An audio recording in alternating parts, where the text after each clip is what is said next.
जय हिंद बच्चों। आज हम बात करेंगे गुणनखंड। सबसे पहले हमारी बात होगी गुणनखंड। गुणनखंड कितने टाइप का होता है, कैसे कैसे गुणनखंड निकालते हैं।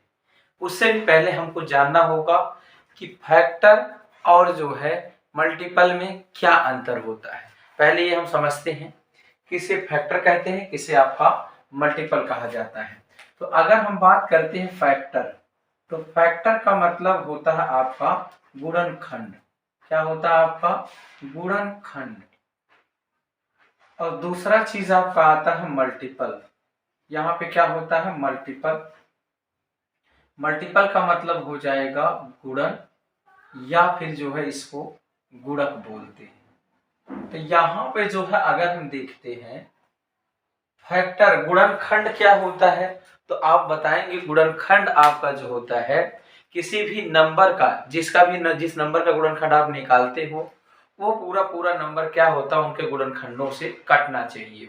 मल्टीपल क्या होता है, जिस नंबर का हम मल्टीपल निकालते हैं वो नंबर क्या होना चाहिए मल्टीपल, वो नंबर जो मल्टीपल आया हुआ है जिस नंबर का निकालना है वो पूरा पूरा डिवाइड होना चाहिए। यहाँ पे अगर हम एग्जांपल लेते हैं, जैसे हमारे पास क्या है 12 है। 12 का अगर फैक्टर निकालते हैं फैक्टर, तो कौन कौन होगा, तो आप बोलेंगे 1 होगा। 1 काटेगा इसको, 2 काटेगा, 3 काटेगा, 4 काटेगा, 6 काटेगा, 12 काटेगा। इतने लोग इसको क्या करेंगे काटेंगे। तो मतलब 12 का जो फैक्टर हुआ वो क्या क्या हो गया आपका 1 2 3 4 5 6 4 6 और 12। ये क्या हो गया, इनको काट रहा है, तो ये क्या हो जाएंगे फैक्टर हो जाएंगे। यही 12 का अगर हम मल्टीपल की बात करते हैं मल्टीपल, तो आप क्या बताएंगे 12 हो जाएगा, तो 12 दूनी 24 हो जाएगा, 12 तिहाई 36 हो जाएगा, 12 चौक 48 हो जाएगा, 12 पच्चीस 60 हो जाएगा, 12 छह 72 हो जाएगा। कहने का मतलब क्या हो जाएगा, इनफाइनाइट तक आ सकता है।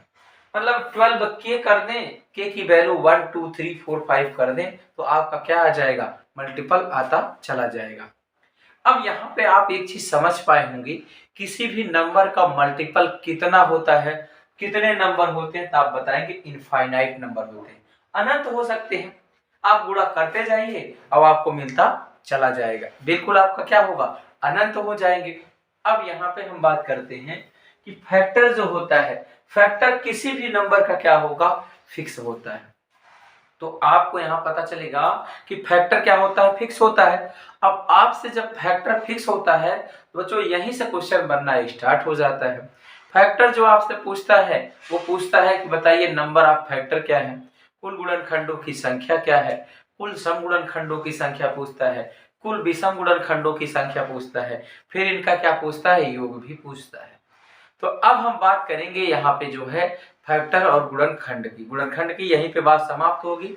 आगे चलकर जब हम पढ़ेंगे एलसीएम और एचसीएफ, तो एलसीएम में फिर से आपका आएगा। तो अभी आपको बस इतना जानना है कि जो फैक्टर होता है, यहाँ पे अगर हम बात करते हैं फैक्टर गुणनखंड, जो भी आपका गुणनखंड होगा वो क्या होता है किसी भी नंबर का, आप जैसे मान लेते हैं नंबर n है, तो n से क्या होगा छोटा होगा कि बराबर होगा कि बड़ा होगा। तो आप बताएंगे जो गुणनखंड होती हैं वो हमेशा नंबर के बराबर या उससे क्या होता है छोटा होता है। आप देख भी सकते हो नंबर के बराबर होगा और उससे क्या होगा छोटा होगा। 1 को क्या बोलते हैं, तो 1 को आपका यूनिवर्सल फैक्टर बोलते हैं। क्या बोला जाएगा यूनिवर्सल फैक्टर।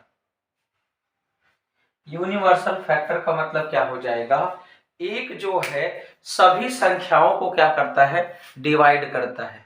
एक जो है आपका सभी संख्याओं को डिवाइड करता है, लेकिन एक किसी भी अन्य संख्या से कभी भी डिवाइड नहीं होता है। तो आगे अगर बात करते हैं यहाँ पे कि जो है मल्टीपल क्या होता है, तो यहाँ पे जब आप देखोगे मल्टीपल, ये आपका आ जाएगा क्या मल्टीपल। मल्टीपल जो होगा आपका गुणन, ये जो होगा आपका किसी भी नंबर से क्या हो जाए, किसी भी नंबर का अगर आप निकालते हैं तो क्या होगा हमेशा बच्चों ये क्या हो जाएगा बड़ा होगा या फिर क्या हो जाएगा इसके बराबर होगा, बड़ा होगा या फिर क्या हो जाएगा इसके बराबर होगा। ठीक है, तो यहाँ तक आपको बिल्कुल क्लियर हुआ होगा कि फैक्टर क्या है और यहाँ पे मल्टीपल क्या है, दोनों में डिफरेंस आपको क्या हुआ होगा, बिल्कुल आसानी से आप समझ पाए होंगे। अब हम आगे जो बात करेंगे अब बात करेंगे आपके फैक्टर की। यहाँ पे जो दिया गया आपका फैक्टर, सबसे पहले हम एक एग्जांपल लेंगे, उसी एग्जांपल के थ्रू हम सारी चीजें समझेंगे, सारा प्रोसेस सीखेंगे। जैसे आपको दिया जाए, आपसे बोला जाए कि 24 का क्या निकालिए, आप फैक्टर निकालिए, तो 24 का तो फैक्टर आप डायरेक्टली निकाल सकते हैं।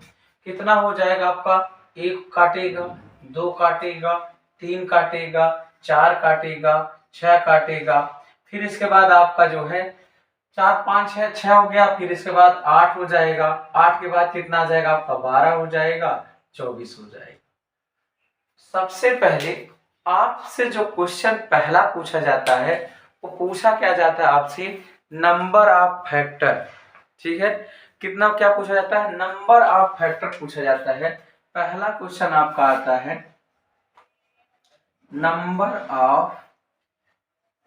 नंबर ऑफ फैक्टर्स, गुणनखंडों की संख्या, गुणनखंडों की संख्या।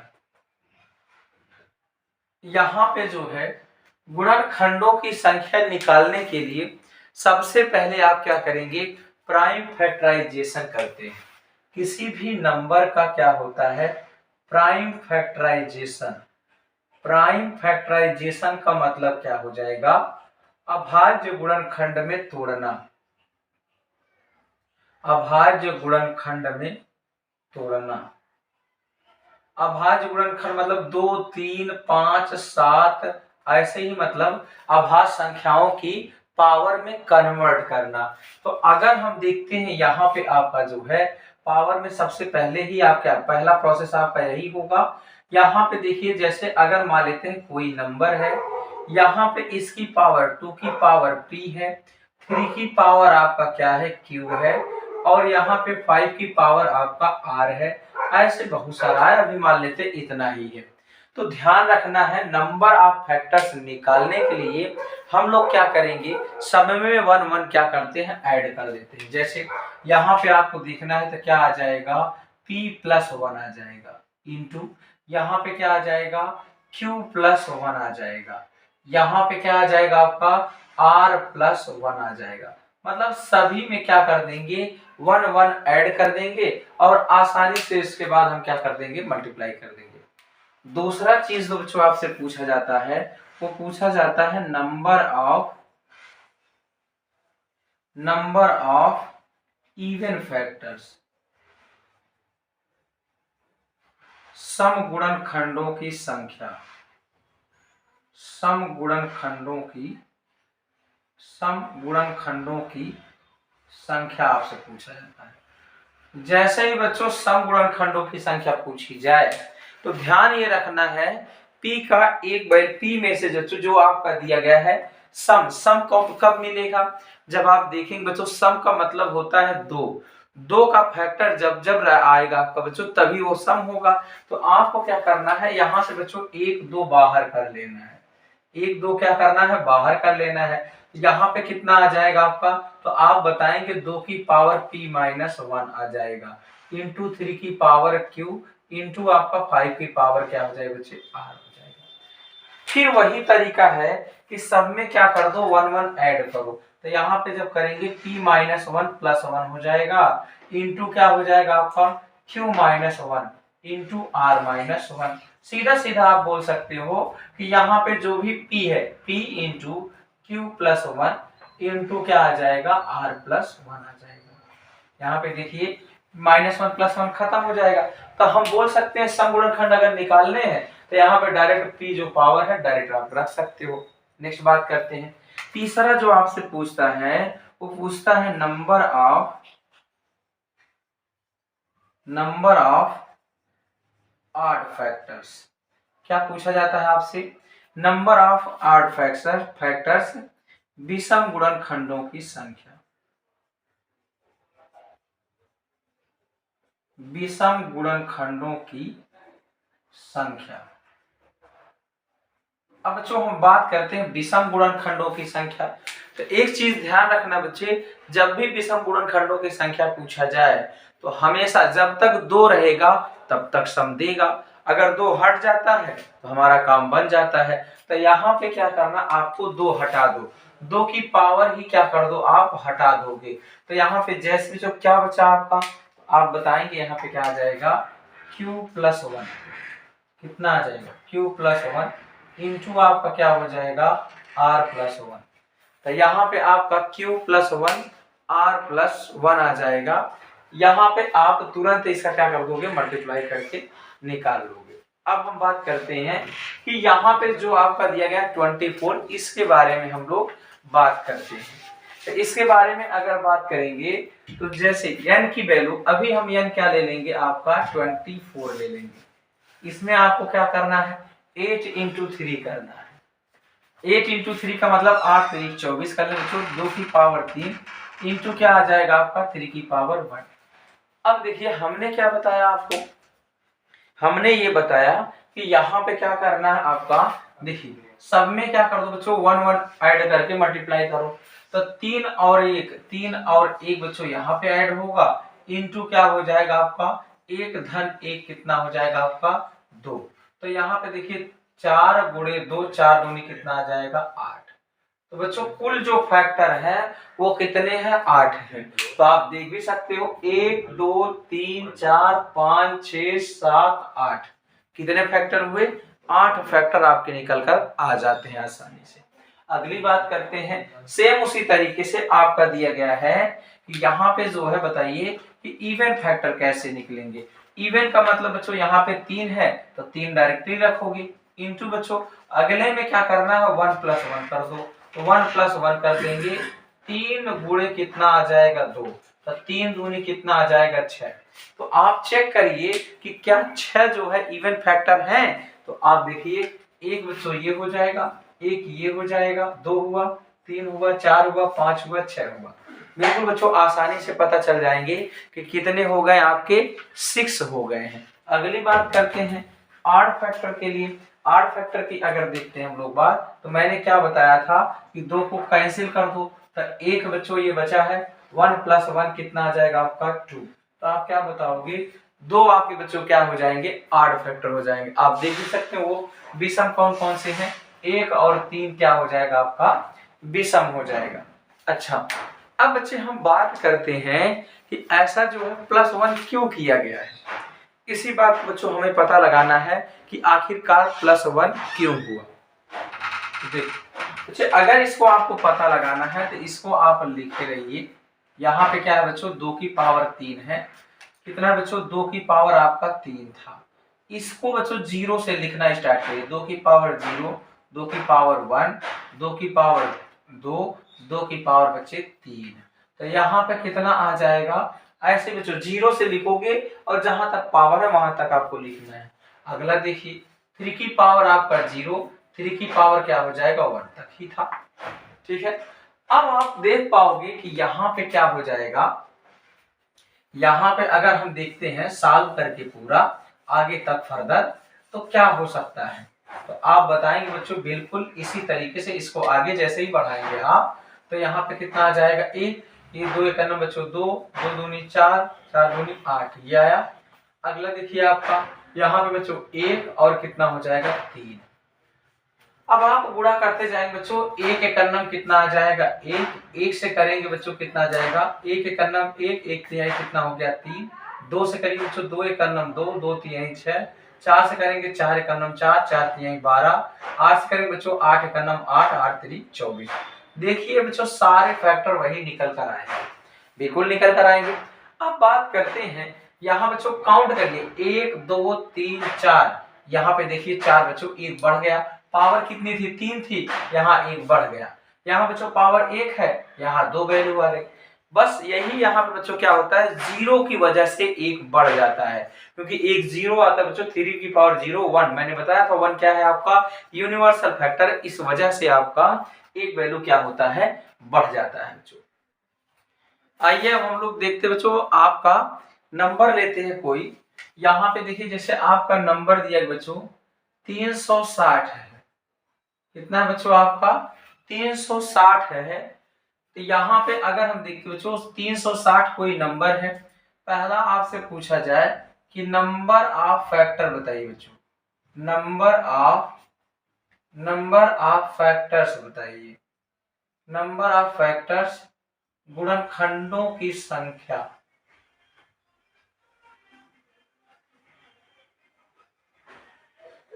दूसरा आपसे पूछा जा रहा है सम गुणनखंडों की संख्या।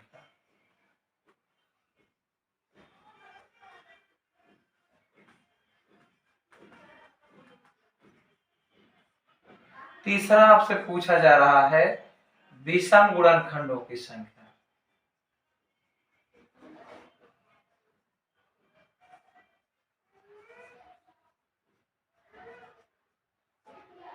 अब यहाँ पे अगर हम बात करते हैं, यहाँ पे इवन फैक्टर्स, मैं शॉर्ट फॉर्म में लिख देता हूं, इवन फैक्टर्स निकालना है। यहाँ पे आपको नंबर ऑफ ऑड फैक्टर्स निकालना है। तो अगर आप देखते हैं यहाँ पे इसको निकालेंगे तो कैसे आप निकाल पाएंगे? मैंने क्या बताया था, पहला प्रोसेस बच्चे क्या है कि आप क्या कर लो, उसका फैक्टराइजेशन कर लो। कैसा? प्राइम। तो प्राइम फैक्टराइजेशन जैसे ही आप करने चलोगे यहाँ पे तो क्या आ जाएगा बच्चों? तो आप बताएंगे 4 9 36 और 0 को क्या लिख सकते हैं, 2 गुणे 5 लिख सकते हैं। तो यहाँ से क्या है, 2 की पावर 2 ये और 1, तो 2 की पावर कितना आ गया आपका? 3 आ गया बच्चे। ये 9 है तो 3 की पावर क्या आ गया? 2 आ गया। ये 5 है तो 5 की पावर क्या हो गया? 1 हो गया। नंबर ऑफ फैक्टर्स के लिए क्या करते हैं, एक एक जोड़ देते हैं। 3 1 कितना हो गया? 4, 2 और 1 कितना हो गया? 3, 1 1 कितना हो गया? 2, तो 4 3 12 दूनी कितना आ गया आपका? 24 आ गया। अब बात करते हैं बच्चों सम गुणनखंडों की संख्या। तो सम में क्या करते हैं, एक कम करते 2 की पावर 2 में 1 जोड़ेंगे बच्चों 3 लेंगे पूरा। अगला 2 1 कितना आ जाएगा? 3, 1 1 2, तो 3 3 का 9 दूनी कितना आ जाएगा आपका? 18। ठीक है। अब बच्चों विषम गुणनखंडों की संख्या के लिए इसको हम हटा ही देते हैं। 2 1 कितना हो गया बच्चों? 3, और 1 1 कितना आ जाएगा? 2, तो 3 दूनी कितना आ जाएगा आपका? 6। आप देख भी सकते हैं बच्चों जो टोटल गुणनखंड होते हैं वो 2 ही नंबर से मिलकर बने होंगे, या तो सम या तो विषम। तो यहाँ सम गुणनखंडों की संख्या कितनी है? 18 है, और विषम गुणनखंडों की संख्या कितनी है? 6 है। दोनों को जोड़िए देखिए कितना आ जाएगा बच्चों? 18 और 6 आ जाएगा आपका 18 6 कितना हो जाएगा आपका? 24। सेम बच्चों यही चीज आपको फिर से निकालना है। अब देखिए यहाँ बच्चों जैसे दिया है 144 बच्चों, ये डबल जीरो है। इसको अगर आपको निकालना तो आप किस तरीके से निकाल पाएंगे? सेम चीज है बच्चों, सेम सब कुछ आपको निकालना है। पहले आप एक बार खुद से ट्राई करिए, फिर इसके बाद बच्चों हम आपको बताते हैं। तो यहाँ पे देखिए आपका पहली ही बात क्या है हमारा बच्चों, आपका प्राइम फैक्टराइजेशन करना। तो इसका प्राइम फैक्टराइजेशन अगर हम लोग करते हैं तो कैसे निकल पाएगा? तो आप बताएं बच्चे 16 गुणे कितना आ जाएगा? 9 गुणे ये कितना आ जाएगा बच्चे? 25 गुणे कितना आएगा? 4, 25 चौका 100, डबल जीरो क्या हो जाएगा? 25 चौका 100, 16 9 144। अब यहाँ पे जब आप देखेंगे 2 की पावर 4 है, 2 की पावर 2, तो कितना हो गया? 4 2 6। यहाँ पे आ गया। अगला कितना है आपका? 3 की पावर कितना हो गया? 2 हो गया। ये 25 है, यहाँ पे कितना आ जाएगा? 5 की पावर 2 हो जाएगा। यहाँ तक कोई दिक्कत नहीं है। अब बात करते हैं इसमें कैसे सम निकाला जाए। तो यहाँ पे बच्चों सम निकालने के लिए क्या हो जाएगा आपका? तो सम निकालने के लिए हम लोग क्या करेंगे, एक एक जोड़ेंगे बच्चों। 6 1 कितना हो जाएगा आपका? 7, 2 1 कितना हो जाएगा? 3, और 2 1 कितना हो जाएगा? 3, तो 7 3 21 3 कितना हो जाएगा बच्चे आपका? 63 हो जाएगा। आसानी से निकाल लोगे बच्चों। दूसरा बच्चों हम क्या जानते हैं, सम और विषम निकालना आसान होता है। तो सबसे पहले क्या निकाल लो? विषम निकाल लो। टोटल में से माइनस कर दो, आपका जल्दी आंसर आ जाएगा। तो विषम निकालने के लिए हम इसको कट कर दे बच्चों। 2 1 कितना आ जाएगा? 3, और यहाँ भी 2 1 कितना आ जाएगा? 3, 3 3 का कितना आ जाएगा? 9 बच्चे, कितना आ जाएगा? 9। विषम गुणनखंडों की संख्या 9 आया। आप यहाँ से घटा दो 9 बच्चों। 3 तो आपका निकला, 6 और निकाल दोगे तो कितना आ जाएगा बच्चों? 60 में से 6 निकालेंगे तो 64 आ जाएगा, नहीं 54 आ जाएगा बच्चे। कितना आ जाएगा आपका? 54 आ जाएगा। और चाहो तो आप फार्मूले से सेट कर सकते हो, जैसा मैंने बताया। यहाँ पे 6 पूरा रखेंगे और ये कितना हो जाएगा बच्चों, 2 1 3 हो जाएगा और यहाँ पे 2 1 3 हो जाएगा। आप ऐसे कर लो, 6 3 18 3 कितना हो जाएगा 54। तो इसमें बच्चों हमने सीखा कि कैसे बच्चों गुणनखंडों की संख्या आपकी निकाली जाती है। नेक्स्ट वीडियो हम लेकर आएंगे बच्चों। अब यहाँ से 3 क्वेश्चन और बनते हैं आपका, कि बच्चों आपसे पूछता है सभी गुणनखंडों का योग पूछता है, सभी गुणनखंडों का सम गुणनखंडों का योग पूछता है और आपका विषम गुणनखंडों का योग पूछता है। तो बच्चों अगर आप चैनल पर पहली बार आए हैं तो चैनल को सब्सक्राइब करिए बच्चों, दोस्तों के साथ शेयर करिए और अच्छे से बच्चों आप अपने क्वेश्चन को लगाइए और अपने भविष्य को सुनहरा कीजिए। थैंक यू बच्चों, जय हिंद जय भारत।